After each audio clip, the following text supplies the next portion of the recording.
स्वागत है आपका न्यूज बाइस्कोप में। मैं हूं आसिया।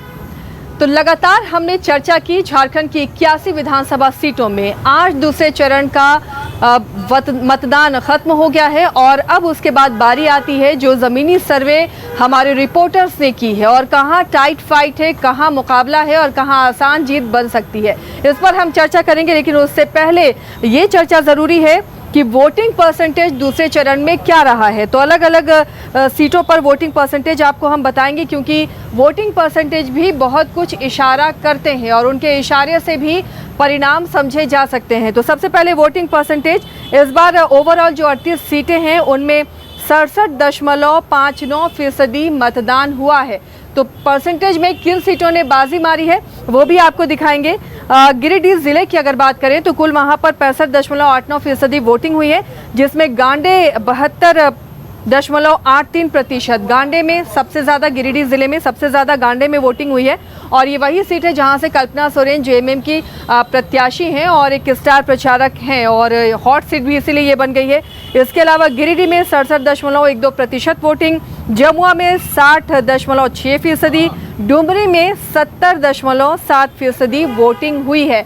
डुमरी की सीट भी हॉट सीट बनी हुई है जयराम महतो के आने के बाद। इसके अलावा धनवार में 60.87% वोटिंग हुई है, बगोदर में 64.99% वोटिंग।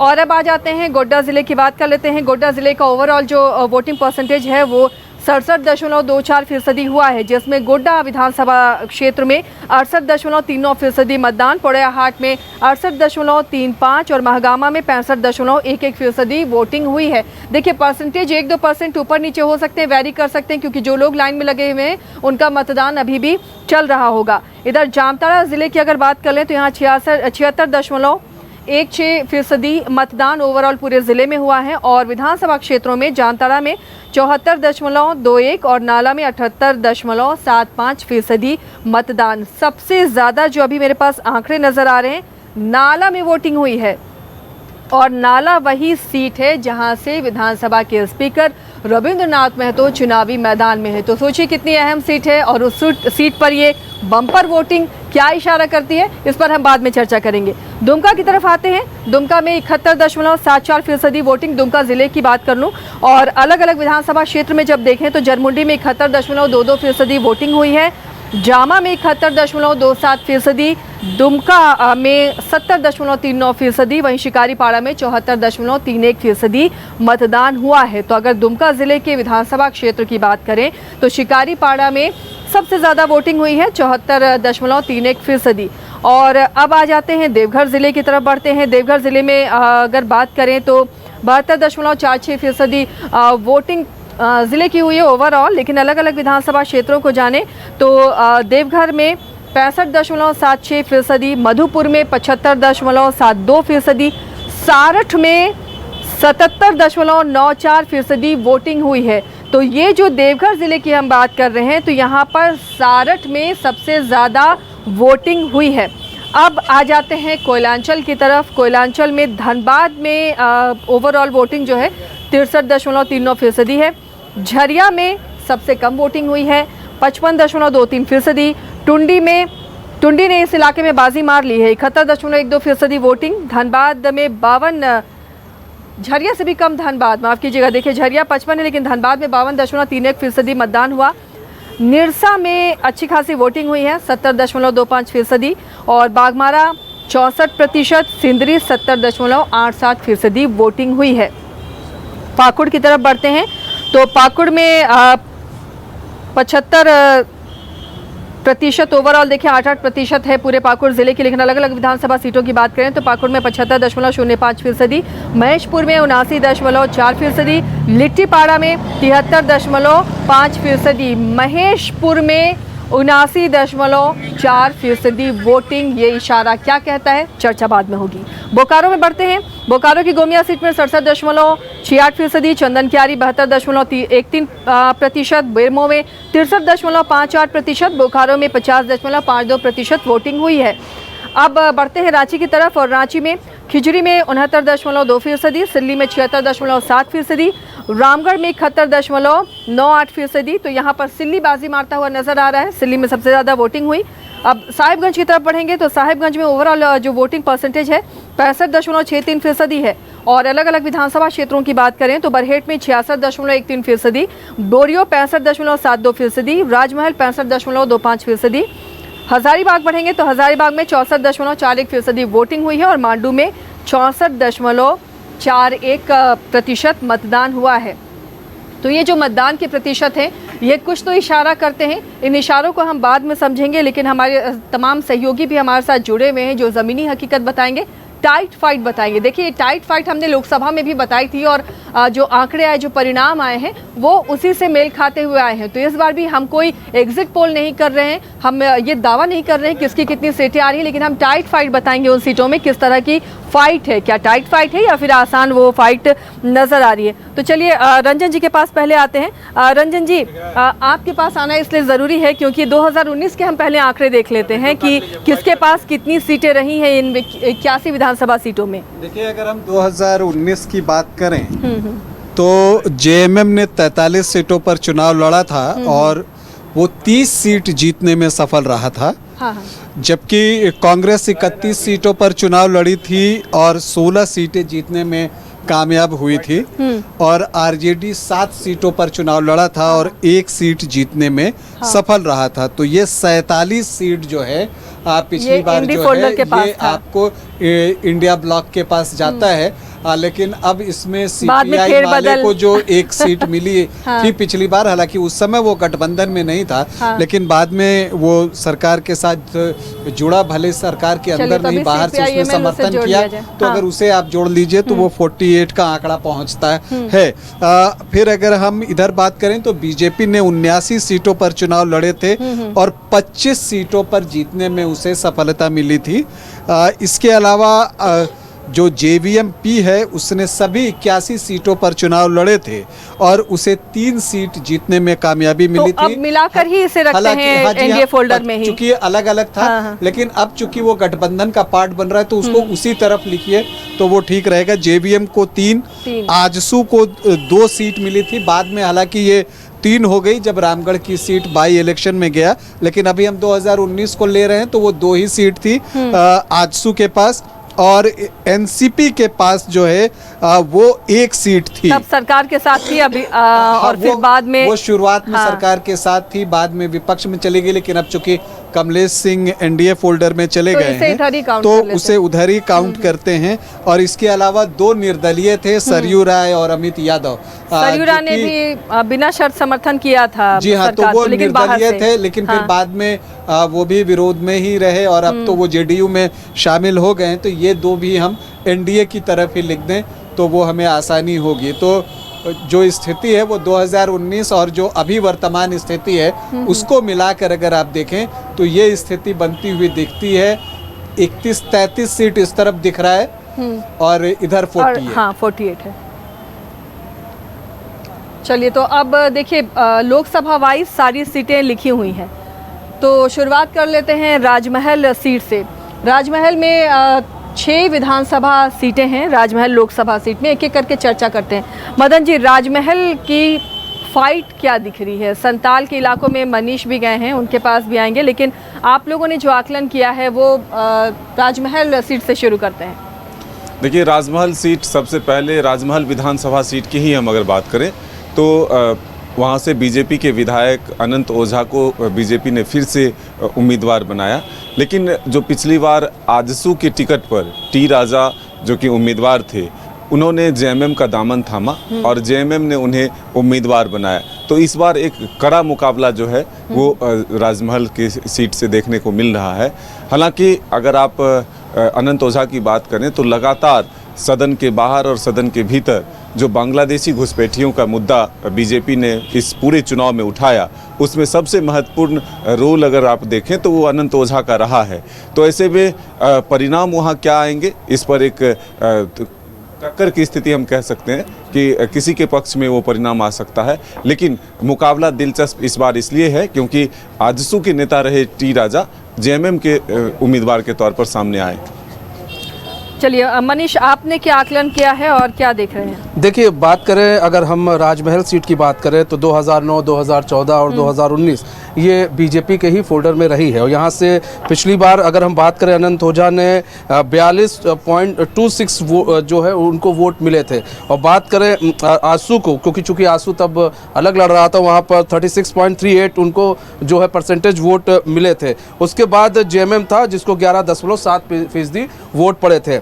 अब चूंकि जो है बीजेपी और आजसू एक हो गया है, तो राजमहल में देखिए अब यहाँ पर अगर हम बात की जाए तो आजसू के जो वोटर्स हैं, बीजेपी के जो वोटर्स हैं, वो कहीं ना कहीं अब एक साथ हैं, तो एक वोट पड़ेगा। और बात की जाए यहाँ पर जेएमएम के लिए जो कि 11.7% वोट था। अब इन 5 सालों में जेएमएम ने राजमहल की सीट पर कितना काम किया है, राजमहल की सीट पर उसने कितनी अपनी पकड़ बनाई है, ये देखिए। क्योंकि अभी बात की जा रही है एमटी राजा की, एमटी राजा भी अपने आप में एक बड़ा नाम है राजमहल से, और उनकी भी अपनी एक होल्ड है, अपनी एक पकड़ है। तो अब इसमें जो है जो वहाँ के कहते हैं ना कि जो वोट डालने जा रहे हैं, जो वहाँ के मतदाता हैं, उन वो थोड़ा डिसाइड करने में थोड़ा से इधर उधर होंगे। क्योंकि पिछली बार आंसू अलग था, तो आंसू को जो है वोट परसेंटेज अच्छे खासे आंसू के वहाँ पर है 36.38 और अब 11% इनके हैं। तो अब वहाँ पर भी फाइट थोड़ी कड़ी है। लेकिन अगर पूछा जाए तो एक बार फिर से लग रहा है कि बीजेपी वहाँ पर मजबूत दिखती हुई दिख रही है। नहीं, एक बात जो मुझे दिख रही है आशिया जी, मोहम्मद ताजुद्दीन की बात हो रही है। पिछली बार वो आजसू से लड़े थे, लेकिन उससे पहले वो जेएमएम से ही चुनाव लड़ते थे। 2014 में उन्होंने जेएमएम के टिकट पर ही चुनाव लड़ा था। पिछली बार उनका टिकट कटा था और किताबुद्दीन शेख को मिला था, तब जो है इन्होंने आजसू का दामन थाम लिया था और तब भी ये दूसरी पोजीशन पर थे। लेकिन जो राजमहल की सीट है वहाँ पर जो है आप अगर देखिएगा तो जो मुस्लिम वोटर्स हैं वो 45.7% हैं। अब यहाँ पर अगर बीजेपी के अनंत ओझा चुनाव जीतते हैं तो ये बहुत सीधा सा मतलब है कि जब पोलराइजेशन होता है तभी आप जो है यहाँ पर चुनाव जीत सकते हैं। और जो वोट परसेंट अभी आपने मुझे बताया कि 2019 में यहाँ वोट परसेंट जो है ऑलमोस्ट 70% के आसपास था, 69.83%। लेकिन इस बार वो अभी गिरा हुआ दिख रहा है 65.25। ये क्या इशारा करता है? देखिए, मुझे लगता है कि बहुत सारी बातें हैं जिस पर हम लोग सीट वाइज जाएंगे, वो कैलकुलेशन बाद में करेंगे। सबसे इम्पॉर्टेंट अभी ये है कि क्या प्रदेश में बड़े मुद्दे चले, मुद्दों के आधार पर ही आप सीटों का आकलन कर सकते हैं। अगर अब जो कैलकुलेशन है कि आजसू इतना था और बीजेपी इतना था, तो सिंपल अगर जोड़ दें तो वो जीत जाएगा। लेकिन चुनाव इस तरह से नहीं चलता, या आरजेडी के साथ कोई है, जेएमएम उसके साथ हो गया, तो मतलब कैलकुलेशन से चुनाव नहीं होता है। चुनाव होता है आपके मुद्दों से। तो क्या ये संथाल की जब बात करें गंगेश जी, तो जो घुसपैठ का मुद्दा हेमंता विश्व शर्मा के आने के बाद से शुरू हुआ? बिल्कुल, मैं वहीं आ रहा था। मेरा कहने का मतलब ये था कि संथाल के लिए एक मुद्दा बीजेपी ने पकड़ा था कि यहाँ घुसपैठ को मुद्दा बनाया जाए।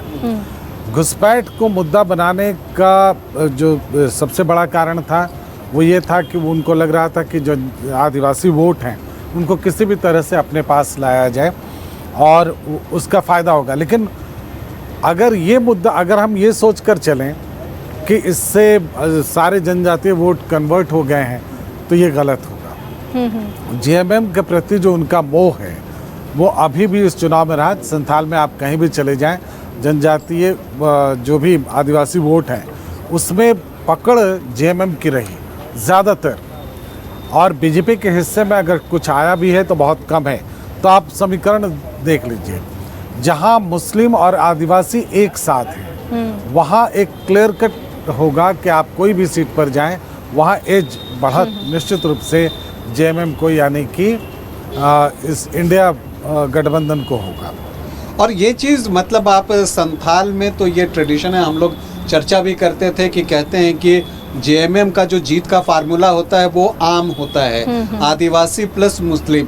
तो जहाँ पर भी ये रहता है, और यही वजह है कि संथाल में जो जेएमएम है वो शुरू से बहुत मजबूत रहा है। और देखिए, अगर आप देखें कि ताजुद्दीन पिछली बार आजसू से लड़े थे, तो इसका मतलब ये नहीं कि वो आजसू के वोट थे, वो ताजुद्दीन के वोट थे। और आपको बता दूं, क्योंकि उससे पहले भी जब ताजुद्दीन जेएमएम के टिकट पर लड़े थे तब भी उनको 39.35% वोट आए थे, और जब वो आजसू के टिकट पर लड़े तो 36.38% वोट आए, मतलब 2-2.5% वोट ही वहाँ पार्टी का था। तो यहाँ पर जो महत्वपूर्ण हैं वो मोहम्मद ताजुद्दीन हैं, एमटी राजा हैं कि वो किस तरह का प्रदर्शन करते हैं। और मुझे लगता है कि राजमहल की सीट अगर अनंत ओझा उसी शर्त पर जीत सकते हैं जब पोलराइजेशन ज़बरदस्त तरीके से हो, क्योंकि अगर आप देखिए तो 45.7 और 3.5 अगर आप ले लीजिए तो लगभग 49% वोट हो जाते हैं। तो अगर 49% वोट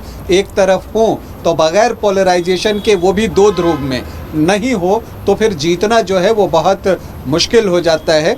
लेकिन यहाँ पर पोलराइजेशन होता रहा है, इतिहास रहा है, और यही वजह है कि 2009 से 3 बार बीजेपी जीतने में सफल रही है। लेकिन कई मौक़ों पर त्रिकोणीय मुकाबले होते थे। इस बार ऑलमोस्ट जो है आमने सामने के जो हैं वो मुकाबला हुआ है। हालांकि चलिए एक कंक्लूजन पे पहुंचा जाए रंजन जी कि आप चारों में से क्या लगता है, राजमहल की सीट टाइट फाइट में डाले टाइट फाइट, या फिर बिल्कुल टाइट फाइट, मुझे neck to लगता है neck। सिर्फ पोल करवा राजमहल लेते हैं, का- पोल करवा लेते हैं। नहीं, राजमहल को उस तरह से देखना गलत हो जाएगा कि एक पर्टिकुलर सीट को। पहले ये जान लें हम लोग कि स्टेट में पोलराइजेशन की बात चली या नहीं चली। ऐसी कई सारी सीटें हैं, जैसे भावनाथपुर है, आप एकदम गढ़वा पलामू पहुंच जाइए, भावनाथपुर है, गढ़वा है, आप मधुपुर है, बहुत सारे इलाके हैं जहां पर पोलराइजेशन चला क्या, ये देखने वाली बात होगी।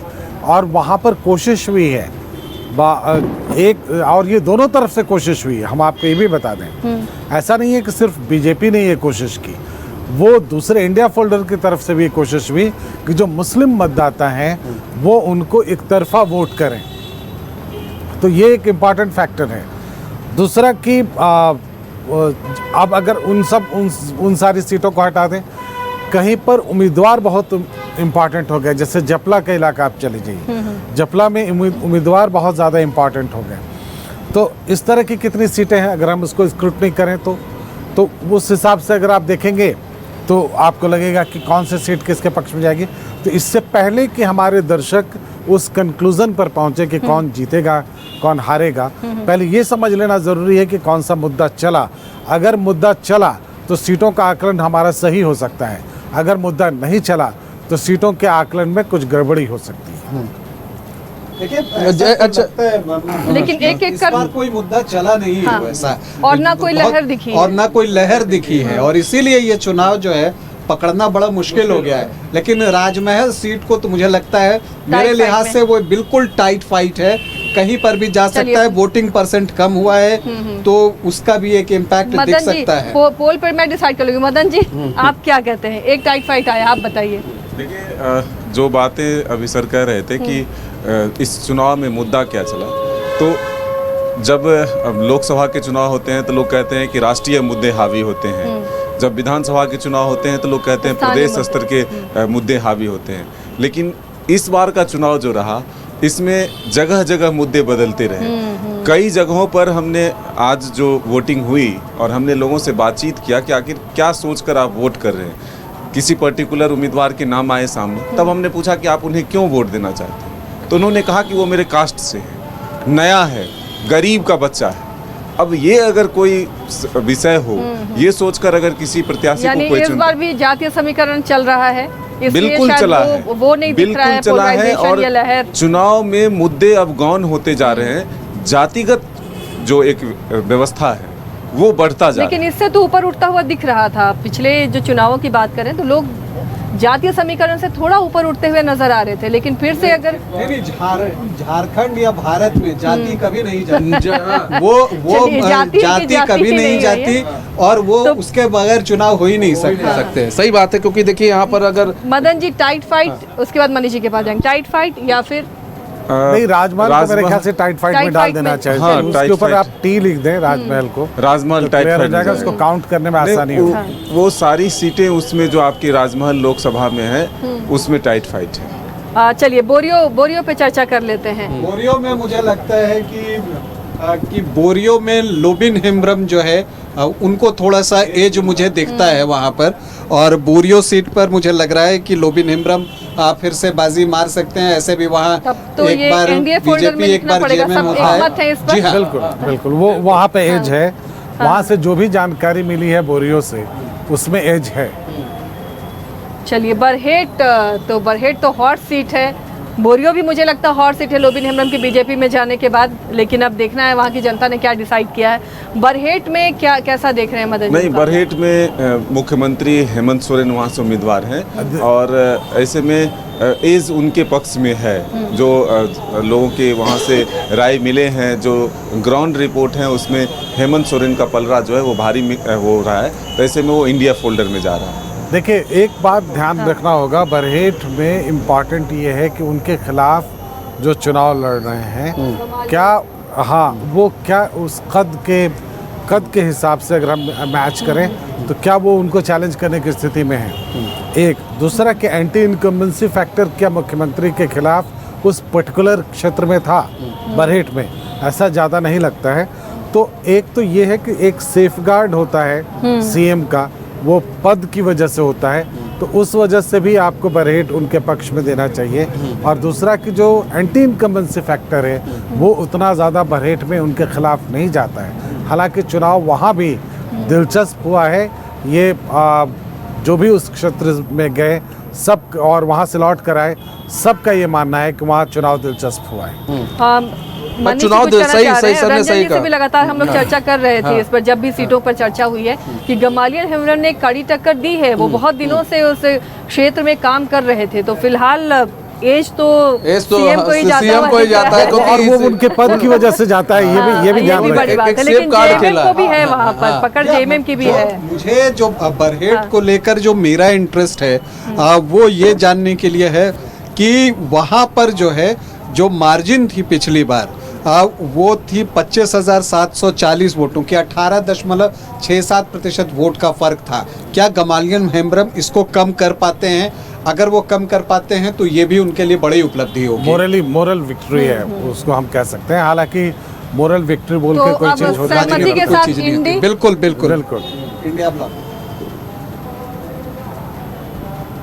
अगली सीट है लिट्टीपाड़ा। देखिए, ये भी अच्छी सीट है, अच्छी फाइट है लिट्टीपाड़ा में। रंजन जी, मुकाबला कैसा दिख रहा है लिट्टीपाड़ा का? देखिए, लिट्टीपाड़ा में जो चुनाव है वो बहुत दिलचस्प हो गया है। अब दरअसल वहाँ पर जो दिनेश विलियम मरांडी का जो टिकट कटा साइमन मरांडी के बेटे का, तो उन्होंने जो है वो पार्टी छोड़ दी। और उनके पार्टी छोड़ने के बाद जो है, जो पिछली बार बीजेपी के टिकट पर चुनाव लड़े थे डेनियल किस्कू, जिनका कि टिकट इस बार कट गया था और उनकी जगह बाबूधन मुर्मू को टिकट मिला था, तो डेनियल किस्कू ने भी पार्टी छोड़ दी। तो जो पिछले बार दोनों उम्मीदवार थे, दोनों ने अपनी अपनी पार्टी छोड़ दी और दोनों जिसके खिलाफ लड़े थे उस पार्टी में चले गए। डेनियल किस्कू जेएमएम में चले गए, दिनेश विलियम मरांडी बीजेपी में आ गए। बीजेपी में जाना ये जेएमएम के लिए कितना नुकसानदेह होगा? जी, इसी का इम्पैक्ट दिखना है, क्योंकि देखिए लिट्टीपाड़ा की जो सीट है वो जेएमएम की ट्रेडिशनल सीट रही है और यहाँ से जेएमएम जो है वो हारा नहीं है। और एक ख़ास बात है लिट्टीपाड़ा सीट की कि यहाँ से कभी कोई राष्ट्रीय पार्टी जीती भी नहीं है। तो अगर बाबूधन मुर्मू जीतते हैं तो ये एक नया इतिहास रचेंगे। तो क्या ये काम वो कर पाएंगे, ये एक बड़ा सवाल है। क्योंकि मार्जिन भी यहाँ पर जो है लगभग 10% वोटों का था पिछली बार। तो क्या जो दिनेश विलियम मरांडी हैं उनके आने से वो 5% वोट जो जेएमएम के खाते में था वो निकलकर बीजेपी की तरफ आ गया, ये एक बड़ा सवाल है। तो इसे मैं टाइट फाइट में रखता हूँ, स्लाइट एज जेएमएम, लेकिन फिर भी इसे टाइट फाइट में मैं रख रहा हूँ। गंगेश जी, इस पर क्या कहेंगे लिट्टीपाड़ा की सीट पर? देखिए, लिट्टीपाड़ा की सीट पर मुझे लगता है कि जेएमएम को थोड़ा सा एज देना चाहिए हम लोगों को। और मनीष जी, आपका आकलन क्या कह रहे हैं? देखिए, लिट्टीपाड़ा की सीट पर जेएमएम इसलिए भी जो क्योंकि हम लोग लिट्टीपाड़ा गए थे और लिट्टीपाड़ा में जब वहाँ के लोगों से बातचीत की है और भी जो वहाँ के आदिवासी जो समाज के लोग हैं, वो लोग फिलहाल इधर उधर भटकने के स्थिति में नहीं है। उनका बस एक ही कहना है, हाँ, वो जो है जेएमएम के ही पक्ष में है। तो हम लोग ये है कि वहाँ जेएमएम। मदन, क्या लगता है लिट्टीपाड़ा में सिंबल पर ही फाइट है? देखिए, वो संथाल की सीट है और ऐसे में जो गढ़ रहा है जेएमएम का, ऐसे में उस किला को तोड़ना थोड़ा सा मुश्किल है, तो उसमें से वो सीट है जो जेएमएम के खाते में रहा है। तो ज़रूर नेता बदले हैं, दल बदला है, अब इसका असर कितना हुआ है ये परिणाम बताएगा। तो फिलहाल एज जेएमएम को जाता तो है। यहाँ पर जेएमएम को एज दे देती हूँ। ऐसे भी जो एसटी सीटें हैं वहाँ पर तो जेएमएम को ही एज मिलता हुआ दिखा था। लोकसभा के परिणाम में भी अगर देखें तो जो लोकसभा के परिणाम थे इन विधानसभा सीटों में जेएमएम ने लीड किया था।